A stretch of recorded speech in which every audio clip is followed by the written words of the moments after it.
Bon, pour pas changer, encore un drame. Et là, ça se passe une fois de plus en région parisienne.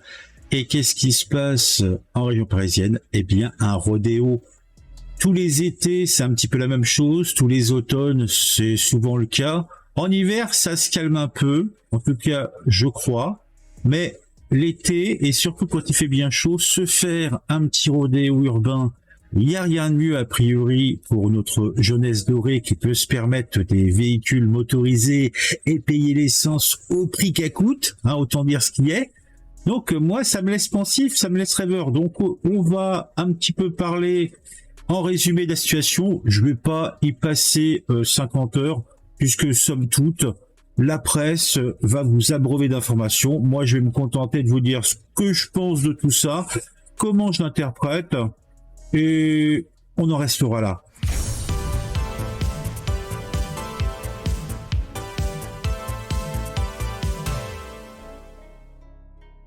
Alors déjà, il faut imaginer un petit peu le contexte. Alors, t'imagines un gamin, à peu près 16 ans, il se nomme Sefa. Oui, Sefa, S-E-F-A. Et il n'y a pas de doute, il fait partie... En tout cas pour moi, il n'y a aucun doute, il fait partie des futurs membres de l'élite de notre nation. Ça me semble évident. Je dis plutôt, il a même pas 17 ans, comme le regretté Naël, qui lui avait 17 ans, et comme le petit Naël, il avait déjà un joli palmarès de CFA. Pourquoi je parle de lui au passé? Peut-être parce que il nous a quittés, parti vers une terre plus joyeuse, plus gaie, sans doute. Donc, le gars, il avait déjà un joli palmarès auprès des autorités. Donc, on peut parler déjà d'harcèlement sur mineurs de 15 ans. Et pour faire bonne mesure, parlons du port d'armes il se baladait a priori de temps à autre avec une arme, pourquoi pas. C'est des choses qui arrivent, il y a des gens comme ça, ils ont peur, ils sont dans une insécurité permanente, donc ils ont besoin d'être armés. Donc Saf, ou Safé, tout auréolé par son exemplarité, était donc en cette fin de chaude et ensoleillée après-midi, tout pimpant sur son véhicule, donc les mains fermement accrochées à son guidon, et les guidons non pas d'un petit Vespa, mais d'une moto, de motocross, fonçant à toute berzingue dans les rues d'Elancourt. Elancourt, si vous ne le savez pas, c'est dans le 78. En cet après-midi, somme toute ensoleillé, il devait être 18h, 18h30. En tout cas, c'est le genre de gars qui pensait, j'en parle toujours au passé maintenant, en tout cas lui pensait que la route lui appartenait, et j'irais même jusqu'à dire qu'il avait le culot de faire un rodéo sur son motocross dans les rues de sa cité, de son quartier. En fait, je ne sais pas trop. Je connais pas trop Elancourt. Je suis passé devant, mais j'ai pas pris de ticket pour faire une attraction. En tout cas, alors, est-ce que c'est le hasard? Ou alors, c'était une activité régulière? Ou alors encore, Saf n'avait pas vraiment, il n'avait pas de cul?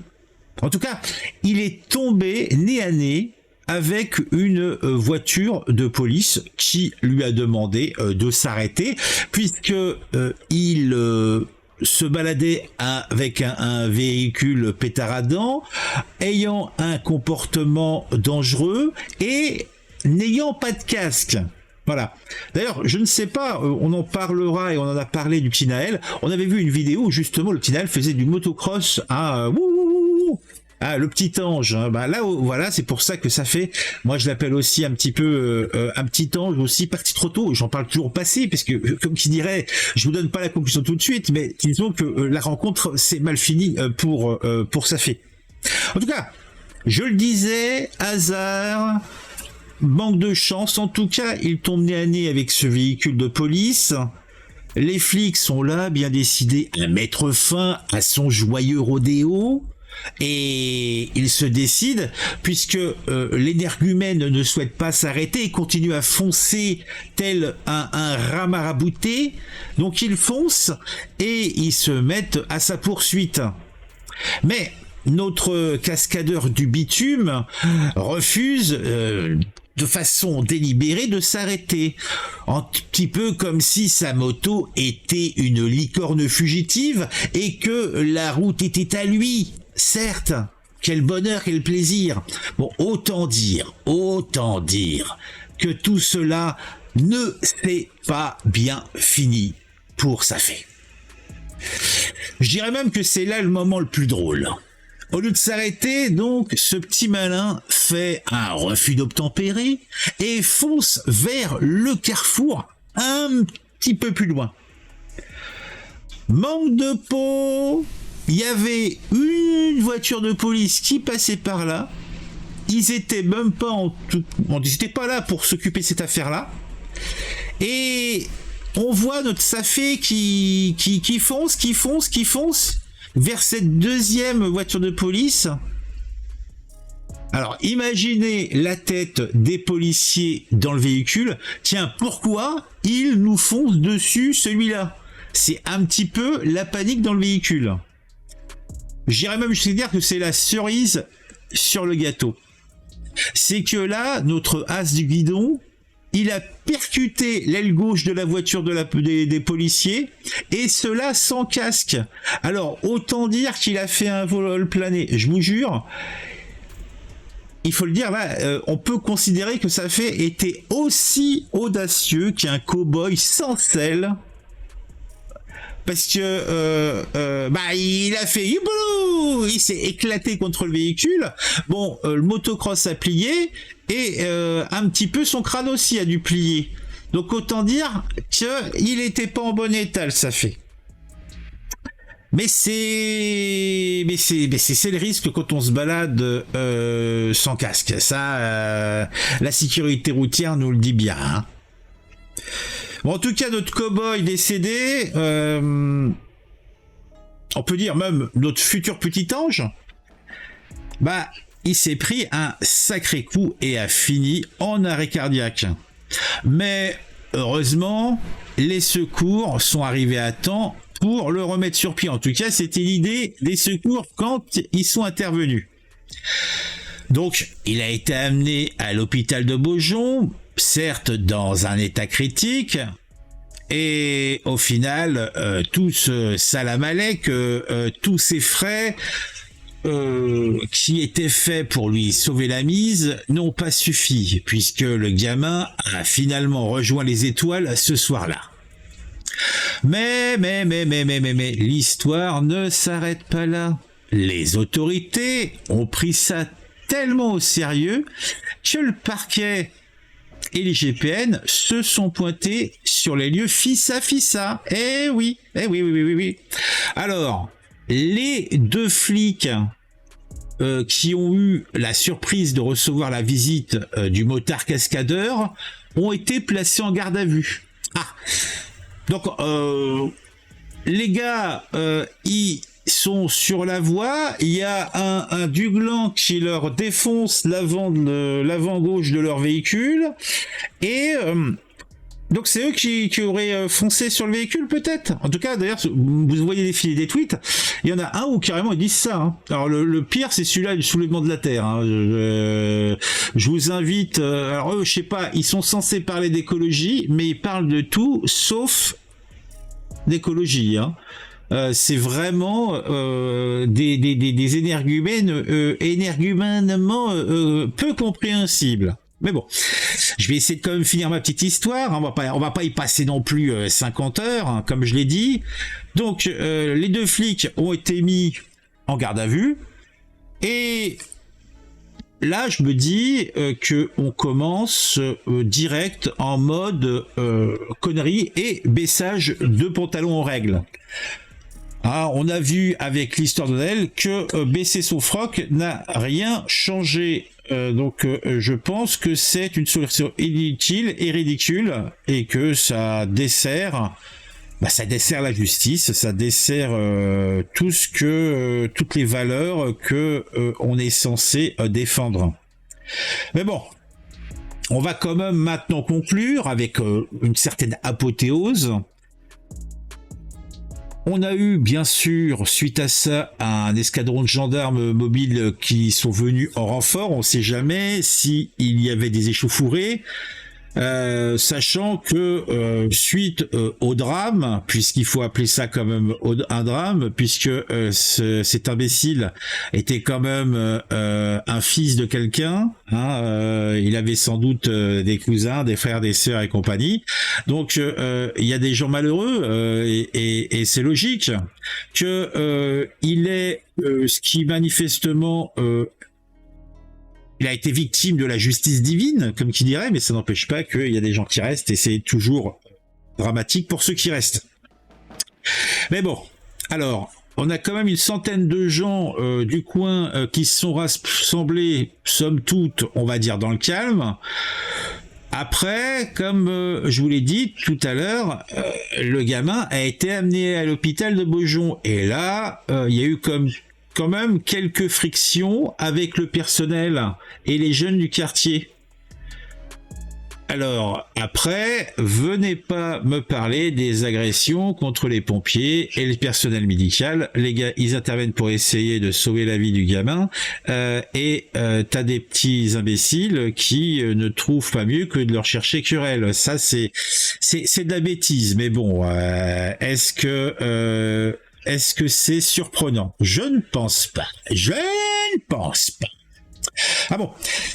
Après, j'allais presque l'oublier quand même, c'est que le clou de ce malheureux spectacle, c'est de se dire qu'on va avoir le festival des pleureuses et tous ces gens à l'esprit tordu qui vont faire leur place sur le devant de cette scène néphitique, puisque on va pleurer sur le conducteur de la moto, ce dénommé Cefa. Je le rappelle qu'il y avait quand même un petit palmarès chez les flics pour port d'armes et harcèlement sur un mineur de 15 balais. C'était, on peut le dire, un personnage, ce Cefa. On peut dire aussi que ça me semble difficile de vouloir en faire un innocent. Les faits parlent d'eux-mêmes.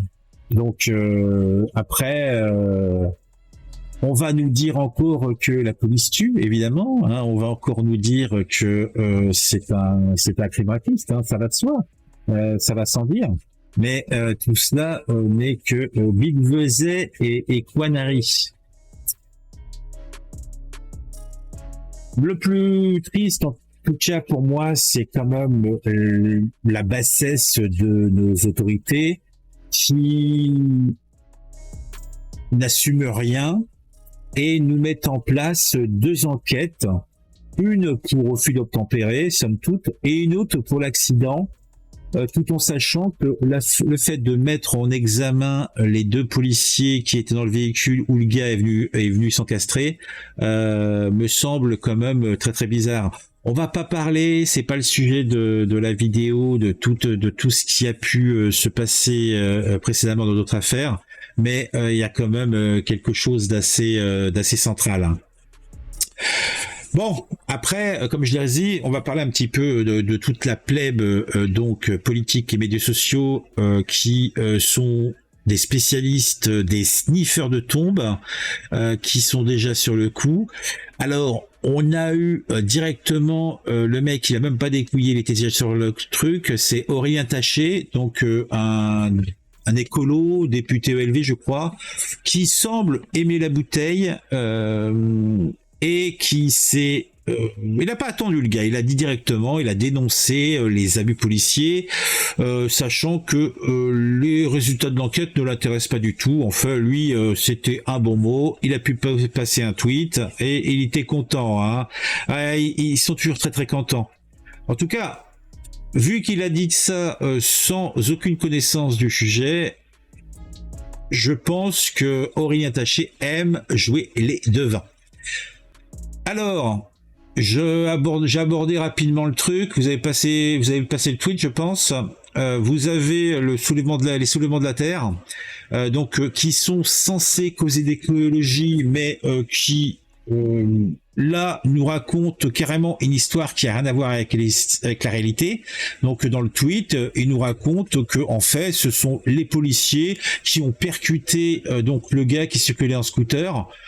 On croit rêver, quoi. Mais bon, en fait, on voit là toute la bêtise et la méchanceté intrinsèque de ces gens-là qui sont là pour nous sortir une petite histoire qui leur convient. Et c'est pas propre, c'est pas beau.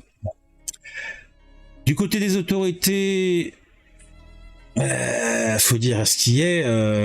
Ils ont un petit peu les genoux qui jouent des maracas.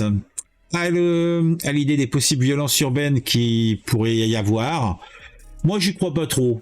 J'y crois pas trop personnellement. Parce que bon, le gars s'est emplafonné, mais tu prends les éléments, qu'est-ce que tu veux dire? Le mec il s'est emplafonné, il s'est pas arrêté, il avait pas de casque. C'est difficile de jeter l'opprobre sur la police qui tue, quoi. Ça me paraît un petit peu difficile. Mais bon, rien n'est impossible à celui qui veut foutre le bordel, c'est évident. Bon, c'est tout ça, comme j'ai dit, c'est la peur des violences urbaines, c'est lié au spectre des émeutes liées à Naël, puisque c'est comme assez récent et ça plane encore au-dessus de notre cher pays. Bon, on va se quitter. J'espère en tout cas que cette histoire se terminera gentiment avec simplement un décès somme toute triste pour les proches, mais qu'on n'essaye pas de nous transformer cet individu pour une loi blanche. Le fait qu'il ait 16 ans n'y change rien. Ça n'est pas un alibi d'être mineur. Quand on fait ce genre de choses, là, il a pas volé des carambars, il a pas fait cramer quelques pétards. Non, on est quand même sur un autre level. Et les incivilités, parce qu'on peut appeler ça à la base le rodéo et tout ça, on voit passer des vidéos. Moi, j'ai un souvenir, c'était plus à Grenoble ou à Toulouse, où vous aviez des motos qui faisaient du rodéo dans le centre commercial au niveau des enfants, des majeurs. Non. C'est la justice divine. Donc moi personnellement, c'est pas moi qui vais pleurer sur ce gars-là. Bon, allez, j'espère que vous aurez apprécié la petite vidéo. On se retrouve très très vite pour une nouvelle vidéo sur un sujet qui m'ont intéressé et qui j'espère vous intéressera aussi. Si ce n'est pas encore le cas, abonnez-vous à la chaîne et mettez un j'aime. Et n'oubliez pas, bien sûr, le commentaire. C'est bon pour le référencement, c'est bon pour interagir. Dites-moi ce que vous pensez de tout ça. À très vite.